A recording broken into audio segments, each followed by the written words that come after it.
Welcome to Americana Archives. Today we have part 6 of the story with the headline, Indian War History. The subheadline says, Reminiscences of Old Strike the Ree, Old Dakota, and their contemporaries in the early part of the present century. This article was written by Creep Easy of Calamity Farm. It says, 5 years previous, young Williams, a student of medicine, abandoned the comforts and luxuries of home, went to St. Louis, took the first boat up the river, and in due time reached the fur company's trading post. Throughout the year, large parties of Indians from different sections of the surrounding country assembled at this post to trade their peltries for the miscellaneous assortment of goods that was kept on hand by the fur company for that purpose. Among the Indians that were encamped near the post for the purpose of trade was a portion of the band of Blackfeet referred to. The Blackfeet beauties of this band, as they flaunted about in all colors of the rainbow, soon became objects of rivalry among the mountaineers of the post. Their time was spent and their ingenuity tasked to the utmost in their endeavors to eclipse each other in their dress and decorations, thus showing that these children of nature were causing each other to experience all of the jealousies and heartburnings equally intense with those of rival leaders of fashion in the luxurious abodes of civilized life. Happy was the trapper that could produce a brightly colored shawl or string of fancy beads to win the smiles and heart of one of these dusky damsels of the western wilds. The fair one no sooner experienced the promotion of becoming a trapper's bride than her notions at once rose to the dignity of her station and to the wealth and credit of her lover. Instead of being the drudge and slave of an Indian husband, obliged to carry his pack, build his lodge, make his fires, and bear his cross humors and hard blows, she soon becomes, through the indulgence of her white lover, the envy and admiration of all the leathern-dressed, hard-working squaws of her acquaintance. These wild blades, combined in the eyes of the Indian girl, all that was dashing and heroic in a warrior of her own race, with all that was gallant and glorious in that of the white man. During this season of feasting and frolicking, young William's heart, being open to new impressions, became enamored with the charms of the chief's daughter, a pert little Blackfoot beauty, whose coquettish airs and stylish dress made her the admiration of all. Williams found this young beauty an honorable girl. She had, ere the young Kentuckian paid court to her, been a fancy to one of the most powerful sub-chiefs in the band. Ironhorn, as he was called, was a morose and ill-favored Indian whose only recommendation was his wealth and power. His valor had earned for him a high place among his people. It is true he had another wife of older date, but the young Indian girl was precious in his eyes, and all attempts made by young Williams to bargain with him for the young damsel were unavailing and useless. He had already delivered to the father of the young Indian girl 2 fleet-footed horses, the consideration that she should become his bride after his return from a protracted war trip against the Crows, a hereditary band of hostile foes on the headwaters of the Yellowstone, and his return was daily expected. Young Williams thought the match a decidedly improper one, and determined if possible to prevent it. But the task was far from an easy one. The young Indian girl owned to a predilection for her white lover, but she knew that the bargain with her parents for her hand was consummated, and would be considered binding by her people. But Williams had, after some dozen stolen interviews, filled her head with newfangled notions. He persuaded her that mutual love was the most delightful thing in existence, and endeavored to prevail upon her to elope with him. The days were long and warm, and they could take one of the company's boats, and with plenty of provisions and 2 companions who wished to return to their homes down the Missouri, they could start in the evening and by morning be beyond the reach of pursuit. The young girl listened and longed, but feared the vengeance of her Indian lover, while young Williams could not brook with patience the idea of the young girl's becoming anybody's squaw but his. So they parted with the understanding that they would wait for an expected steamboat that was coming up from St. Louis, and would take passage on its return trip down the Missouri. The young girl returned to her native village up the Yellowstone. Meanwhile, before the steamboat, with the load of supplies from below, arrived, Iron Horse returned to his native village, and preparations for the expected wedding proceeded. Young Williams, becoming desperate, left the trading post for the Indian village the day before the long-looked-for steamer arrived. The boats, after unloading a portion of the freight, steamed up the Yellowstone with supplies for a new post that had been established on that stream during the summer, and overtook the Kentuckian on the second day of his departure. He, having stopped at the trapping camp of a friend, was waiting for him to accompany him on his journey to the Blackfoot village. During their trip, a man died on board the boat with the smallpox, he having contracted that fatal disease from infected goods that had been taken on the boat at the Mandan village on their trip up the Missouri. Among his effects, a brightly colored poncho that he had used during his illness, which had been taken on shore while the dead man was being buried, and through neglect was not destroyed. During his burial, Williams and his friend left the steamer in which they had been journeying, and which for the first time had visited that remote spot in the wilderness, and hurried on to the Indian village in advance of their white friends.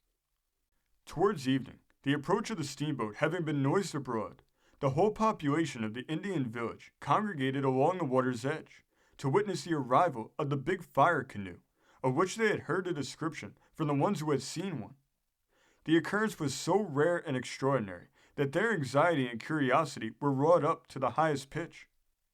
After a short delay, Williams, who stood amid the throng of chiefs, gave notice that the steamer was in sight, and soon the black smoke and white steam became plainly visible as the boat rounded a point and came plowing its way up the winding stream.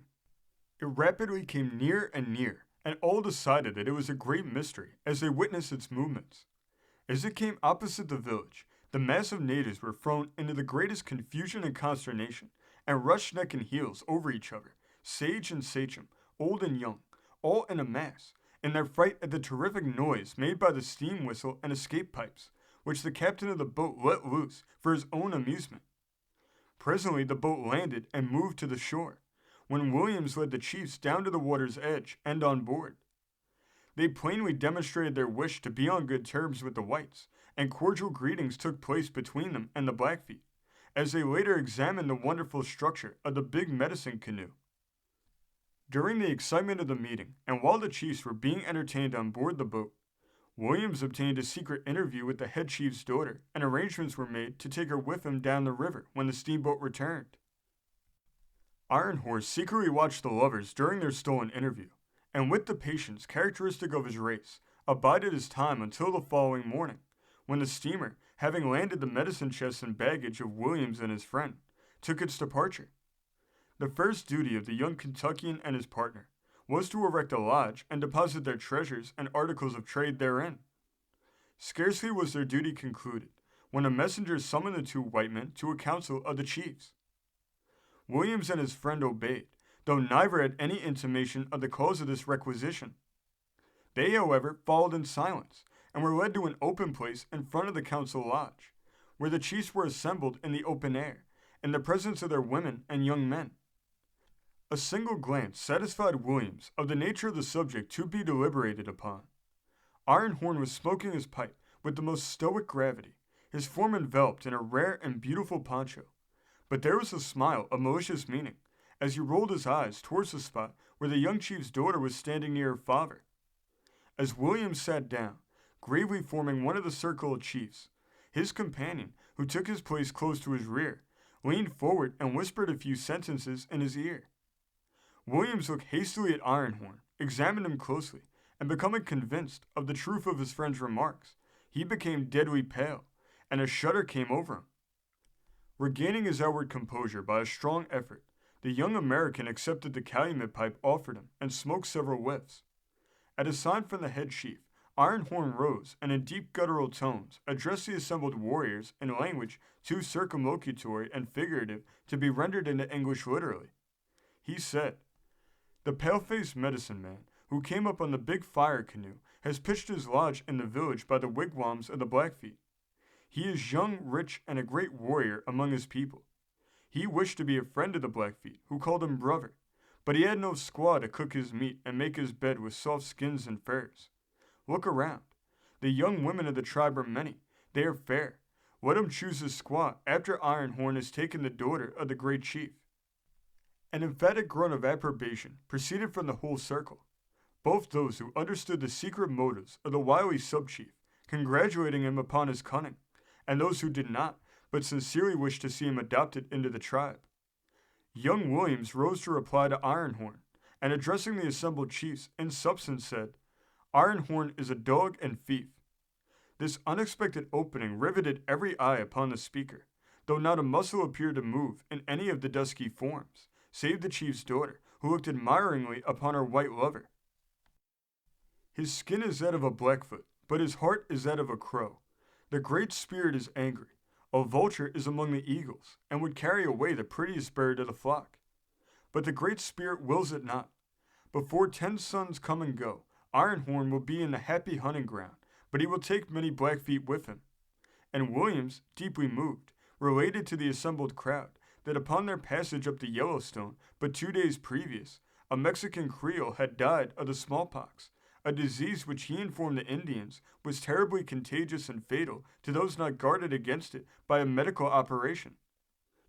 Pointing to Ironhorn, he continued, "The Mexican who died of the dread disease owned among other things the brightly colored poncho that envelops the form of the subchief, and he breathed his last with it around him.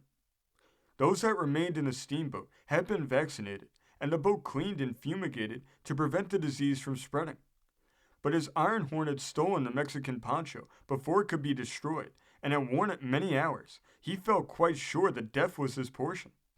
Williams added that every Indian near him who touched him or the infected poncho would die also, unless he could save them with his medicine. The Great Spirit is angry. A dark night is coming. 1 month, and perhaps not, a Blackfoot lodge will be full. Long ere Williams had done speaking, every living being within the arena had moved to a distance from Ironhorn, who still sat smoking his pipe, to all outward appearances as calm and unconcerned as if he was not in imminent danger. Slowly rising, Ironhorn said, "The Great Spirit is in the clouds, and calls his people to him, and they must go."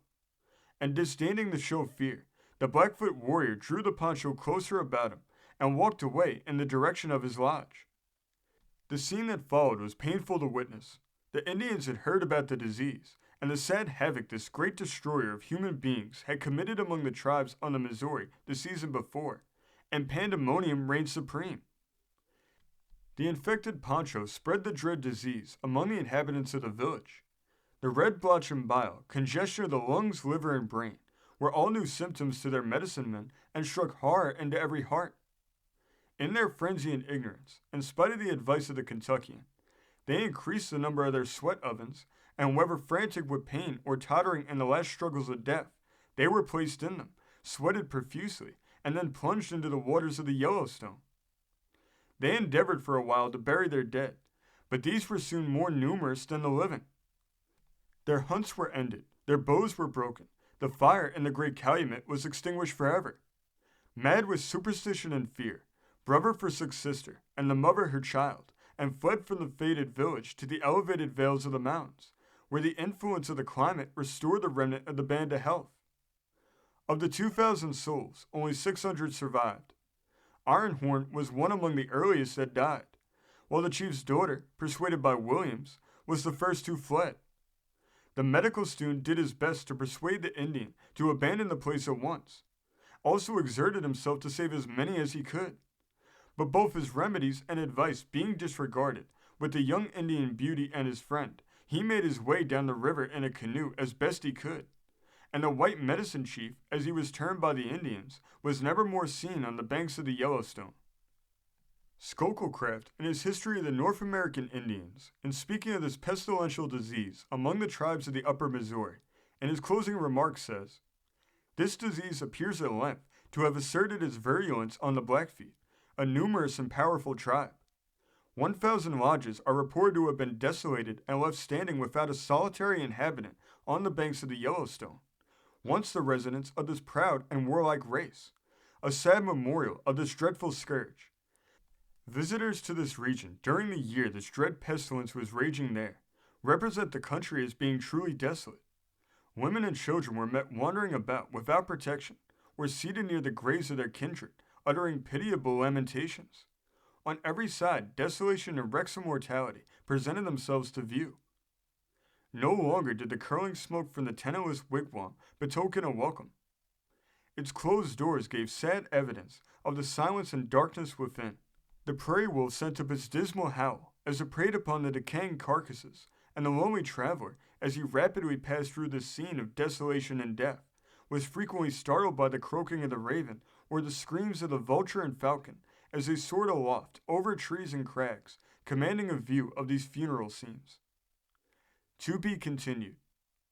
Check back in soon for the next installment of this incredible story. This story came from the great state of South Dakota, being reported in the Daily Press and Dakotaian of September 17, 1888. Thank you for joining us today. If you want to continue to uncover all of America's lost and forgotten history, then remember before you leave to hit the subscribe button, hit the notification bell, and remember to like and comment below. And we will see you next time on Americana Archives.